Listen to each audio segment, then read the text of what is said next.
And Monday's record-setting rainfall brought damage to many parts of our state, with North Texas bearing the brunt of the damage. Oh yeah, from Dallas this morning, Governor Abbott signed a disaster declaration for 23 counties affected by severe weather and flooding. And KXAN's Monica Madden gives us an overview of damage across the state.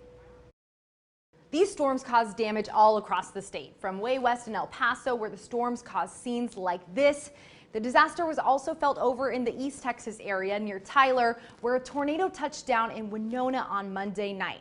But the worst of the damage came in the Dallas-Fort Worth area, where upwards of 15 inches of rain fell in about 5 hours, bringing damage from the streets into Texans' homes. Should I call 911? What do I do? A nightmare scene. Brittany Taylor woke up to her Dallas apartment looking more like a lake. You just don't think this is going to happen. Especially right after moving in. I was there for not even 2 days. And the problems kept pouring in. I lost my apartment and my car. That was my dream apartment. I didn't even get to have a housewarming party. Her home, one of at least 100 damaged across Texas from the historic flash floods, prompting emergency rescues from homes and floating cars during the 5 hours of torrential downpour. One person died.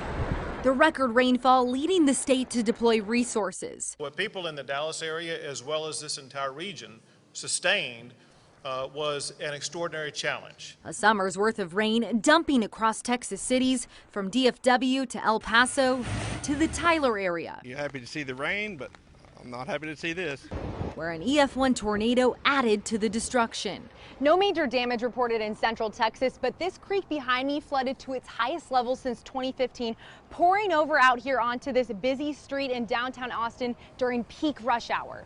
And as Texans like Taylor pick up the pieces, I lost things. I didn't lose myself. The possibility of more storms this week looms overhead. And this is that QR code for Texans to report any damages they might have to their homes or businesses. Just snap a picture of this and it'll take you to the Texas Department of Emergency Management website. State leaders are reminding folks that they need this information in order to see if Texas will qualify for that FEMA assistance.